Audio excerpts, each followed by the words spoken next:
मैं अपने संपूर्ण भारतवर्ष को नमन करता हूं, प्रणाम करता हूं। और आज एक जवान अपने हाथ में ये कटोरा लेकर के पिछले 2.5-3 साल से न्याय की भीख मांग रहा है। किसी से रुपया पैसा की भीख नहीं मांग रहा है, न्याय की भीख मांग रहा है। और ये न्याय की भीख ये कटोरा लेकर के नेता विपक्ष रहे राहुल गांधी जी जब नहीं थे तब भी उनके मंच पे मिला था, और ये कटोरा मेरे हाथ में था। और वही नहीं, देश के रक्षा मंत्री महोदय, देश के तमाम मैं नेताओं से मिला। ऐसा कोई नेता नहीं मैंने अपने गले में डाला कि हिंदुस्तान में नेता नहीं, दो गले हैं। सच्चे नेता की तलाश है, जिंदा मीडिया की तलाश है। लेकिन मीडिया वालों ने देखा तो मुझे मुंह फेर लिया। और आज हम इस मंच पे जो बैठे हैं, हम सौगंध ले रहे हैं चारों लोग हाथ आगे करके, भारत माँ की कसम खा करके कि हम चारों लोग हिंदू हैं, हम चारों लोग हिंदू हैं। लेकिन आज हमारे देश को किस दौर में खड़ा किया जा रहा है हमें पता नहीं।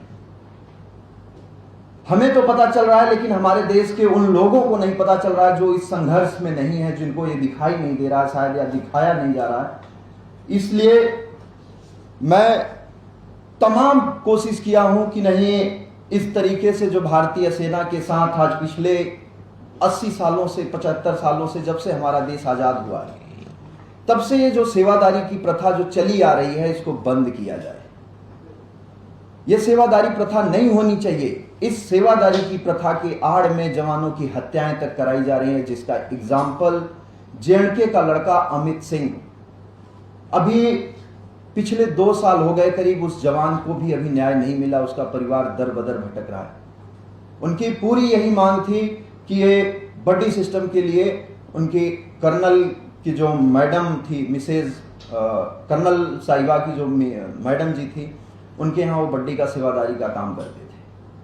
और उसी सेवादारी की वजह से उनका सारा सब कुछ काम हुआ है, जो कि हम लोग जानते हैं। लेकिन सिक्योरिटी के नाम पर अगर हम कुछ बात बोलते हैं तो हमारे ऊपर देश के प्रधानमंत्री जी द्वारा FIR करा दी जाती है।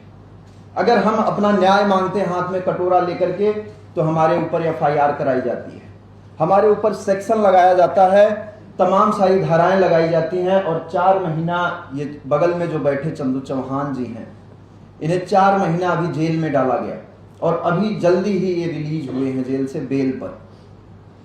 तमाम सारी धमकियां दी जाती हैं। तो मैं आप लोगों से कुछ चीजें मैं आपको प्रमाण दे रहा हूं,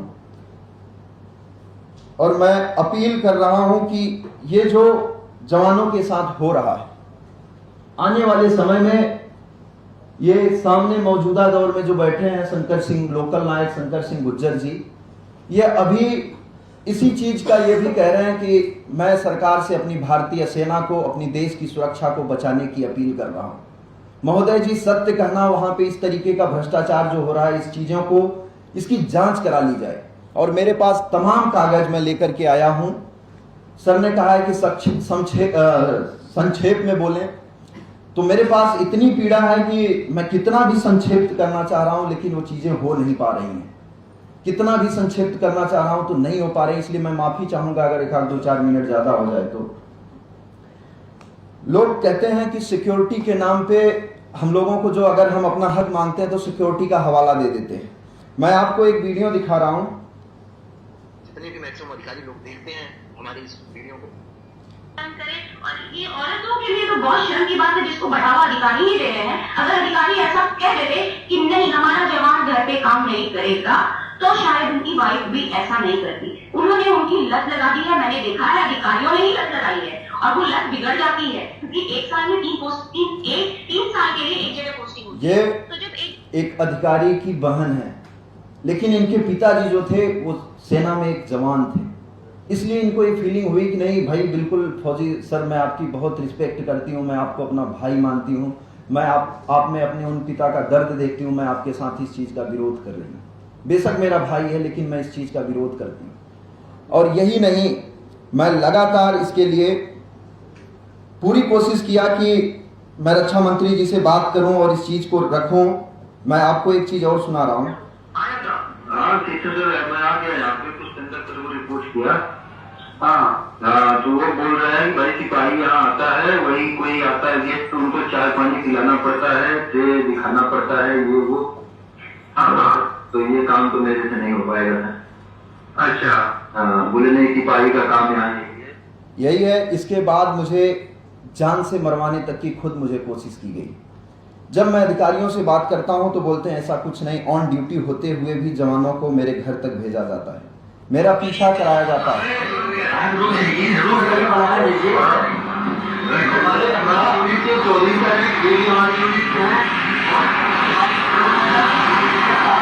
सभी लोग बोल रहे हैं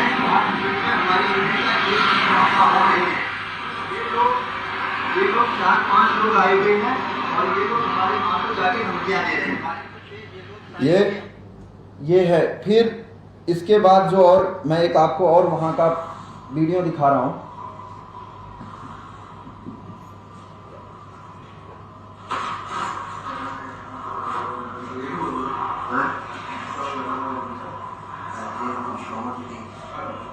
तीन सहायक हैं और मीटिंग यहाँ पे वर्किंग टोटल कितने आते हैं? यही थे। ये सेना के हवलदार जी हैं जो आपको इसमें दिख रहे हैं। और जहाँ पे ये हवलदार महोदय की ये हालत है, वहाँ पे और लोगों के साथ कैसा बर्ताव किया जाता है। ये मुझे सेना से प्रशंसा पत्र मिलता है। मैं 26 दिसंबर 2015 में मैं ज्वाइन करता हूं सेना को, और 7 साल बाद मुझे ये प्रशंसा पत्र मिलता है 2 जुलाई 2022 को। उसी के बाद मैं इन चीज़ों का मैं लगातार पहले भी विरोध कर रहा था, लेकिन मैं इस सिस्टम से इतना प्रताड़ित हुआ और लोगों की, भारत देश के तमाम उन माओं के बेटों की, मतलब उन माओं की कोख उजड़ रही थी। मैं इन चीज़ों को देख रहा था। इस चीज़ के लिए जब मैं विरोध किया तो कुछ अधिकारी गण थे जिन्होंने कहा कि तू सेना को बदल, तो फौज को बदलना चाहता है, फौज इसी दस्तूर पे चलेगी। मेरी 4-5 पुश्तें। तो इन सारी चीज़ों की एक और छोटी सी मैं ऑडियो क्लिप, अभी जस्ट सुबह भी मुझे एक फोन आया। मैं आपकी इस चीज को रिपोर्ट कर रहा हूँ। इसमें क्या आपका जो मेन एकदम एक्चुअली जो चीज है, क्या हुआ था? ऑन ड्यूटी जवान है, उसको बताइए थोड़ा। ये हुआ था CDS रतनगांव साहब और जनरल नरवाने साहब आए थे विजिट करने के लिए JRO की पोस्ट काजीगंगा। जी जी।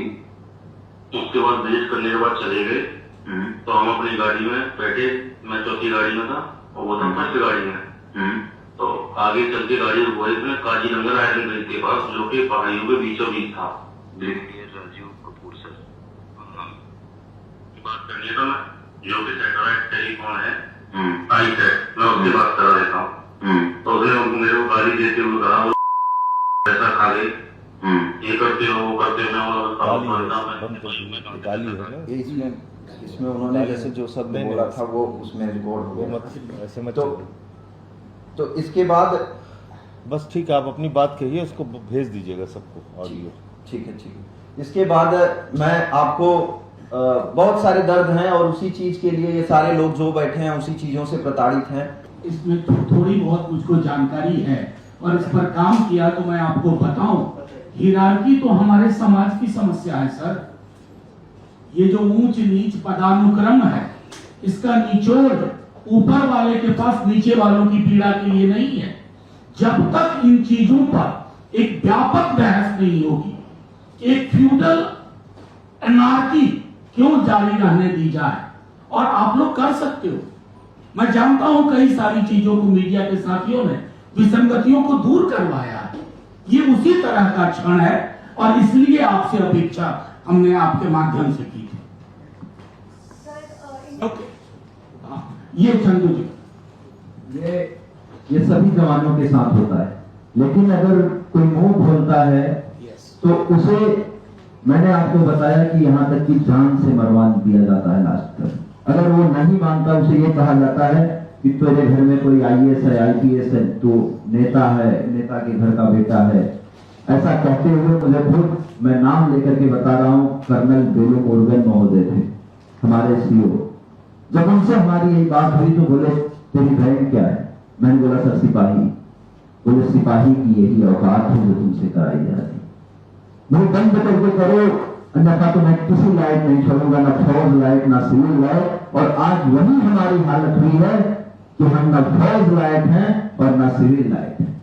लेकिन मैंने उस चीज के लिए मैंने खुद उनके करने से पहले मैंने त्याग पत्र दे दिया था कि सर अगर आप ये कह रहे हैं कि हम यहाँ तो ये आपका बड़ी ड्यूटी करने आए हैं, आपका बूट पॉलिश करने आए हैं, तो हमने इस चीज के लिए उनसे पहले मैंने त्याग पत्र दे दिया था, जो कि 1-2 अखबार वालों ने छापा था कि सेना के जवान ने प्रताड़ना का आरोप लगाकर दिया इस्तीफा। उसके बाद उन्होंने बोला कि ये चीजें मान्य नहीं है, सेना में ऐसे नहीं चलता है। उसके बाद तमाम उन अखबार वालों मीडिया वालों के ऊपर प्रेशर आया, उन्होंने फोन किया, बोला आजकल हम लोग स्वतंत्र पत्रकारिता नहीं कर पा रहे हैं। बोला हमारे ऊपर तमाम इंटेलिजेंस की धमकियां आती हैं, तमाम सारी प्रकार की वो आती हैं और हमें वो करा दिया जाता है। और जो सर का एक सवाल था कि इसके लिए चैन है, हमने हर चैन फॉलो की थी। हर चैन फॉलो करने के बाद मैं रक्षा मंत्री महोदय तक भी गया था, जो कि हमारे सबसे सुपीरियर है। महोदय जी का जवाब आया है कि उसकी जांच चल रही है और वो जांच कब तक चलेगी इसका पता नहीं है। और मिलने के लिए मैंने समय मांगा है, जब माननीय संजय सिंह साहब जी ने जब लेटर लिखा था तब जवाब आया है। उससे पहले मैं लगातार लेटर लिखते रह गया, लेकिन रक्षा मंत्री महोदय जी या कोई अधिकारी या भारत का जितने राजनेता हैं किसी ने कोई जवाब नहीं दिया था, सिवाय सिर्फ एक अरविंद केजरीवाल जी के। किसी ने जवाब नहीं दिया था। और रक्षा मंत्री जी के पास जब हम मिलने जाते हैं, होली दीपावली हो या कोई त्योहार हो, तो लोग मिठाइयां खिलाने जाते हैं, सियाचिन ग्लेशियर में जाकर के फोटो खिंचाते हैं। हम लोग इतने दिन से मिलने के लिए समय मांग रहे हैं, लेकिन रक्षा मंत्री महोदय जी के पास समय नहीं। मुझे रक्षा मंत्री महोदय से मिलना था जी, नोट कर लेते हैं। क्या नाम होगा? हरेंद्र कुमार यादव। हरेंद्र कुमार यादव। हरेंद्र कुमार यादव कहाँ से? और जब जा करके मिलता हूँ तो निवेदन ले लेते हैं, बोला दे दो, बाकी हम देख लेंगे। और वो सारे तमाम डॉक्यूमेंट है, एक बार मैं थोड़ा सा उसको बस प्रदर्शित कर दूं सर, बस, और बाकी कुछ नहीं। बाकी और सवाल होंगे किसी को भी पूछ सकता है।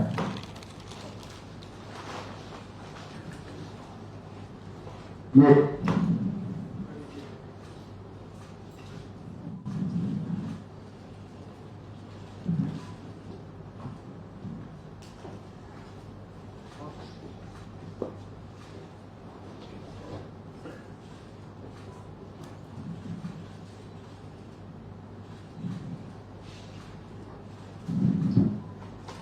हमने यही गले में डाल करके घुमा था कि हिंदुस्तान में नेता नहीं दो गले हैं। जब लगातार सबसे मिल करके थक गया था, तो बाद में मुझे माननीय संजय सिंह साहब जी ने विश्वास दिलाया कि नहीं, अभी हम जिंदा हैं, ये वही धरती है। मैंने इनसे पूछा था कि ये वही धरती है जिसमें भगत सिंह, चंद्रशेखर आजाद, सुभाष चंद्र बोस, महात्मा गांधी जैसे महान क्रांतिकारी नेता पैदा हुए थे। आज क्या हो गया कि एक फौजी से कोई बात नहीं कर सकता, किसी की हिम्मत क्यों नहीं। मैं कह रहा हूं प्रधानमंत्री महोदय जी से और तमाम नेता जो रक्षा मंत्री महोदय जी हैं, गृह मंत्री महोदय जी, एक अग्निवीर स्कीम आई है। मैं कह रहा हूं अग्निवीर स्कीम पे महोदय जी मुझसे बैठ करके अगर हिम्मत है, सुरक्षा सलाहकार महोदय जी, रक्षा मंत्री जी, प्रधानमंत्री जी, गृह मंत्री जी, मुझसे चर्चा कर लें। ये देश की सुरक्षा के साथ खिलवाड़ है, देश की सुरक्षा के साथ खिलवाड़ है, सिर्फ पेंशन की बात नहीं है। तो किसी का कोई सवाल हो तो कर सकता है, नहीं तो ठीक है। सर जी, आप क्योंकि सर्विंग है तो आप बेहतर इन लोगों के जो मुद्दा है वो फौज में रख सकते हैं। मैं बस एक चीज जानना चाहूंगा सर कि अभी कौन से यूनिट के साथ आप अटैच है? देखो, मैं सिक्योरिटी के अनुसार अपनी पर्सनल यूनिट का नहीं बता सकता। रेजिमेंट साहब? रेजिमेंट सिग्नल से हम। सिग्नल से है जी। सर। तो आपके साथ भी ऐसा ही बर्ताव हुआ? बिल्कुल, हमारे साथ हर जवान के साथ ही बर्ताव होता है, और जो भी जवान अपने स्वाभिमान के लिए जो बात उठाता है उसको किसी भी प्रकार से दबाया जाएगा। कुछ सिग्नल्स में क्या आपने कभी किसी बड़े अधिकारी से, अपने सीईओ से बात की? बिल्कुल की है, हम प्रॉपर अपने चैनल फॉलो करते हैं। भी वही बताया हरेंद्र जी ने आपसे। मैं वही सीईओ का जानना चाह रहा कि कौन से सीईओ थे जिन्होंने आपके बात पे कार्रवाई की? नाम नहीं लेंगे, सीओ सीधा ये कहते हैं अभी सर्विंग है ना वो। नाम अभी मत सेवादारी किसको कौन सी रैंक पे करना पड़ता है, कौन सी ऑफिस? बोलिए शंकर जी। सर जवान जो एक सेकंड बोलिए। जवान से आज मैं नायक हूँ तो नायक के लिए भी वो भेजे जाते हैं और टेक्निकल ट्रेड से वो सिग्नल कोच है, तो उन्हें से कोई फर्क नहीं पड़ता। भारत सरकार हमें 2.5 साल की ट्रेनिंग कराती है, 2.5 साल की ट्रेनिंग कराती है हमें टेक्निकल काम कराने के लिए, ना कि जवानों के पर्सनल अधिकारियों घर में पर्सनल काम कराने के लिए। कमांडिंग अफसर के घर तो हमें मतलब बड्डी ड्यूटी के लिए किसी भी पर्सनल काम के लिए भेजा ही जाता है। साथ साथ में फिर अगर कोई कैप्टन रैंक का भी अधिकारी आता है, मेजर रैंक का भी अधिकारी आता है, उसके घर पर भी हमें बड्डी ड्यूटी के लिए भेजा जाता है। और ऐसे तमाम कई प्रकार के काम है जो हम आपके पास साथ बता नहीं सकते, जो हर प्रकार से घृणा लायक और भेदभाव लायक होते, जो हमें अच्छा नहीं लगता। चंदू जी, बस आपको लगता है कि रक्षा मंत्री या पॉलिटिकल इंटरवेंशन इस मामले में एक्चुअली हो सकता है? नहीं, ये मैं संजय जी या मनोज जी आपसे पूछ रही हूँ, क्या पॉलिटिकल इंटरवेंशन एक्चुअली इस मामले में हो सकता है? नहीं, या आर्म फोर्सेस का, क्योंकि इतना अलग सिस्टम है, सैक्रोसैंक्ट माना जाता है। देखिए, ये आर्म्ड फोर्सेस का स्ट्रक्चरल प्रॉब्लम नहीं है, ये हमारे समाज में जो फ्यूडलिज्म है उसका रिफ्लेक्शन है। अगर एक रिफॉर्म का इनिशिएटिव लिया जाए पॉलिटिकल विल के साथ तो मैं समझता हूं ये परफेक्टली डूएबल है। हम आर्मी में तो बहुत सारी संरचनात्मक बदलाव ले आए, लेकिन ये जो एक विसंगति है, एनोमली है, ये तो आराम से दूर किया जा सकता है with the political will. Mindset बदलना जरूरी। नहीं, देखिए क्या है कि भाई आपको दीजिए उसको महीने के लिए जो पैसा देना है उसको सैलरी दीजिए, अलग अलग प्यून के कामों के लिए उनको आप रख लीजिए। तो आप जवान जो सीमा की रक्षा करने के लिए जाता है, जिसका काम बंदूक उठाना है, दुश्मन को जवाब देना है, उससे आप ट्रे उठवा रहे हैं, जूता पॉलिश करवा रहे हैं, ये तो ठीक नहीं है कतई। डिमीनिंग है। और कपड़े साफ करवाना, ये सब तो मतलब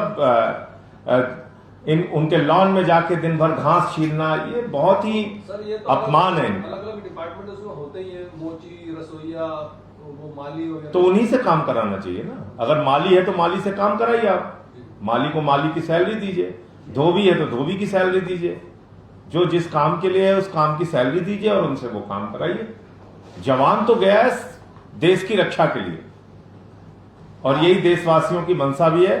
तो जैसे हरेंद्र भाई कई बार निराश हो जाते हैं, ऐसा नहीं है। मनोज झा जी जैसे लोग और बहुत सारे में हमारे साथी सांसद ऐसे हैं राज्यसभा लोकसभा में जो आपकी पीड़ा को समझते भी हैं और वो आपकी पीड़ा के साथ हैं। इसके लिए चिंता मत कीजिएगा, आगे और इसको हम लोग